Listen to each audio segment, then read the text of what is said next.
एक दिन सुदेवी कानों में पुष्प का श्रृंगार धरा रही थी। पुष्प की श्रृंगार करती थी सुदेवी जी। जैसे पुष्प श्रृंगार करने लगी इतने में ठाकुर जी ने वंशी बजाई, और जैसी वंशी बजाई तो किशोरी जी उठ के जाने लगी। तो सुदेवी जी बोली, हे श्यामाजू, अभी श्रृंगार पूरा भयो नहीं, आप कहां जा रही हो? किशोरी जी बोली, है तो गयो सब श्रृंगार, मुकुट पहन लियो, गले में धारण कर लिया, हाथन में पम। बोले कर्ण फूल तो धारण करो। तो किशोरी जी बोली, मेरे कर्ण को आभूषण तो श्याम सुंदर की वंशी है, और वाह के आगे मैं सब त्याग दूंगी, वाह के आगे और कुछ नहीं। तो सुदेवी जी बोली, अच्छा, या बैरनी बंसी ने मेरी एक सेवा छीन ली, या दारी के बताऊंगी मैं।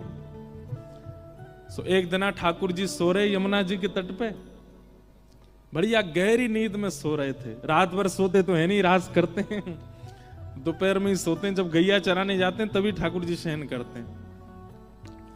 गहरी नींद में सो रहे हैं, छोटे से ठाकुर जी के थोड़े थोड़े खर्राटे भी आ रहे हैं।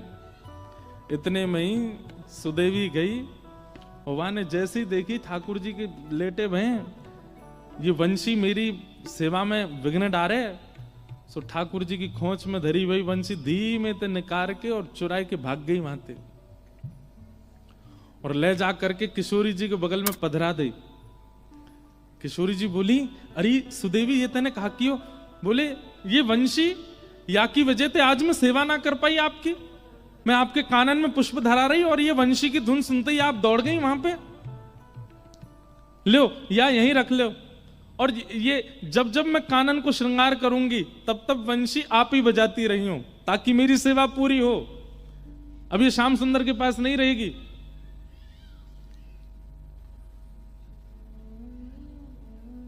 इतने में ठाकुर जी की नींद खुल गई, और ठाकुर जी को सबसे ज्यादा प्यारी वंशी है। उठते ही ठाकुर जी ने, सब देखो मेरी बंसी कहां गई, ढूंढने लगे, नहीं मिली। तो ठाकुर जी को तो पता है कि कोई भी चीज मेरी चुरावे की, मैं सबसे बड़ा चोर, मेरी वस्तु चुरावे की सामर्थ्य केवल और केवल ये अष्ट सखीन में, और कोई में नहीं है। तो ठाकुर जी कहीं जाते भी नहीं है और कहीं ढूंढने, सीधे वहीं पहुंचते हैं कुंज में। किशोरी जी बैठी हैं, सुदेवी जी सुंदर श्रृंगार कर रही हैं, ललता विशाखा पंखा जल रही है, आदि आदि सेवा चल रही है। इतने में ठाकुर जी गए, हाथ आग करके बोले, दे दो। नाम नहीं बोला सामग्री का, केवल हाथ आग कह रहे, दे दो। इतने में सुदेवी बोली, हम पे ना है। ठाकुर जी बोले, कहां ना है? बोले, जो तुम मांग रहे हो वही ना है। ठाकुर जी, तुम्हें कैसे पता मैं कहां मांग रहा हूं? बोले, हमें ना पता तुम कहां मांग रहे हो, पर जो भी मांग रहे हो वो हम पे ना है। श्यामाजू, देखो, आप सब लीला करो, सेवा करो, सब आनंद, मेरी वंशी मत ले करो, या मुंह को दे दो, मुंह पता है आपके पास धरी है। इतने में किशोरी जी ने वंशी निकारी। सुदेवी जी बोली, शी जी, आप पे भी मान करनो ना आवे, आप पे भी नेक नेक देर खिलानो ना आवे, नेक में ही कछु सामग्री लाओ, नेक में ही दे दें, प्रस्तुत कर दें। नेक भी इन्हें डरा के तो रखा करो, नेक नहीं तो सिर पर चढ़ जाएंगे जी हमारे।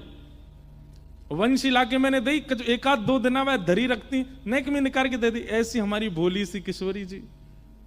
सुदेवी जी बोली, हे श्याम सुंदर, वंशी हमारी श्यामाजू के पास है, और हमारी श्यामाजू जा पे एक बार हाथ धर दें वो फिर इन्हीं की है जाए। अब जी इन्हीं की है, अब या वंशी को नाद आज तक तुमने कियो, अब तक किशोरी जी करेंगी। ठाकुर जी मुस्कुरा के बोले, जे इन पे बजेगी ना, ये बजा ही ना पाएंगे। इतने में ही सब सखी आई और आंख निकाल करके ठाकुर जी को देखने लगी। हमारी किशोरी जी कोई चीज में निपुण नहीं है, ऐसा है ही ना सके। ये गायन करें तो सरस्वती कान लगा के सुने, ये वीणा बजावे तो वीणाधारी बड़े बड़े गंधर्वजन सामने नतमस्तक है जाएं। अरे गानो बजानो तो बहुत दूर की बात है, हमारी श्री जी जब चले ना, उनके पामन में बंधे हुए नूपुरन के स्वर पे राग रागनी नृत्य करें, और तुम कह रहे हो हमारी श्री जी नेक्सी सी बंसी ना बजा पाएंगी। ठाकुर जी बोले, मैं विद्या पे प्रश्न चिन्ह नहीं उठा रहा हूं, किशोरी जी की विद्या पे मेरा कोई आक्षेप नहीं है, मैं तो अपनी वंशी को स्वभाव बता रहा हूं कि वो इन पे नहीं बजेगी।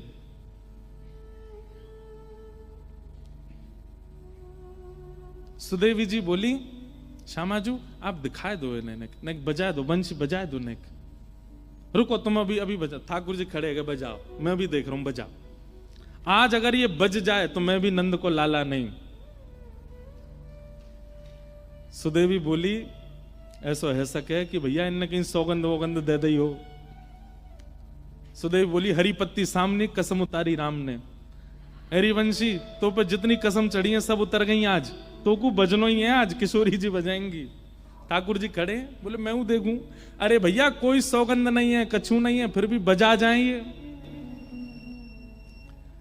किशोरी जी ने जैसे अधर पर वंशी धारण करी, और वंशी धारण करके अपने कोमल मुखमंडल से जैसे ही प्राण पिरोए, नहीं बची। किशोरी जी ने सबरी उंगली फेर ली, लेकिन वंशी नहीं बची। ये दृश्य देख करके ललिता विशाखा सब आश्चर्यचकित है गई। हे श्यामाजू, ऐसा कौन सा साज है, ऐसा कौन सा वाद्य है? अरे हमारी किशोरी जी को इतना श्रम भी ना करना पड़े। अरे अधर पर धारण हेती वंशी अपने आप स्वतः बजने लग जाए, हाथन में आती वीणा अपने आप स्वर प्रकट करने लगे। ये वंशी बज नहीं रही है। ठाकुर जी सामने खड़े खड़े मुस्कुरा रहे हैं। ये सुदेवी बहुत देर रही खड़े खड़े, एक सिंहासन लगा, मैं बैठूं देखूं ने कहा देर तो आनंद करूं। ठाकुर जी ने खूब आज आनंद कर रहे हैं, किशोरी जी नहीं बजा पाए। सब ने प्रयास कर लिए, लेकिन अंत में ठाकुर जी बोले अब वापस दे दो। जो वस्तु आपसे बजी ही नहीं रही है, आपके प्रयोग की नहीं है, वह वो दे दो। अंत में किशोरी जी बोली, सुदेवी देते हो। और सुदेवी जी ले जाकर के वंशी ठाकुर जी को दे। जैसे ठाकुर जी ने अधर पर धारण करी और कोमल उंगलियों से छिद्रों को आच्छादित किया, बज उठी वंशी। आज पहली बार ऐसा हुआ कि वंशी नाद सुन करके गोपियों को, इन सखियों को आनंद नहीं क्रोध आ रहा है।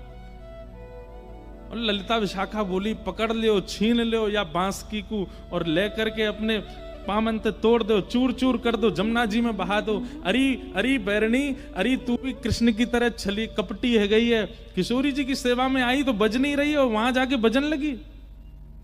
ठाकुर जी ने हृदय से लगा लियो, मेरी वंशी को दोष मत दो। तो किशोरी जी के हाथ में क्यों नहीं बजी? ठाकुर जी बोले, ये स्वर से ना बजे, ये फूंक से ना बजे, ये तो भाव से बजे। और मेरी वंशी जो है ना, वो अनन्य भक्त है। कौन है? जोड़ते बोलो, कौन है? अनन्य भक्त। अनन्य भक्त मतलब न अन्य इति अनन्य, जो एक का होकर के सदा एक का ही रहे, उसको अनन्य कहते हैं। और मेरी वंशी अनन्य है। हे श्यामाजू, आप जब वंशी धारण करके बजा रही तो मन में कहा विचार कर रही? बोले मैं तो आपको विचार कर रही। बोले वही तो बात है। और मेरी वंशी मेरी सेविका नहीं, वो तो आपकी आराधना करे, वो तो आपकी सेविका है। जब तक आपका भाव बजाने वाले के चित्त में नहीं आएगा, आपका विरह बजाने वाले के चित्त में नहीं आएगा, आपके प्रति प्रेम बजाने वाले के चित्त में नहीं आएगा, तब तक नहीं बजेगी। आपको अपनो ही ध्यान करना पड़ेगा, तब वंशी बजेगी, ऐसे नहीं बजेगी। मेरी वंशी अनन्या है। या हमारी ये मुंह से ही बजे, क्योंकि मैं आपको ध्यान करूं, मैं आपको चिंतन करूं, और आप मेरो चिंतन कर रही हो। मेरो चिंतन करोगे कैसे बजेगी? समझ में आई बात? ये तो आपकी सेवा में रहवे, आप मेरी सेवा या से कराओगी तो ये अनन्यता त्यागती नहीं है मेरी वंशी, ये तो आपकी। सुदेवी जी को मौत छोटा सा रहेगा, ठाकुर जी अपनी वंशी लेकर के निकल गए।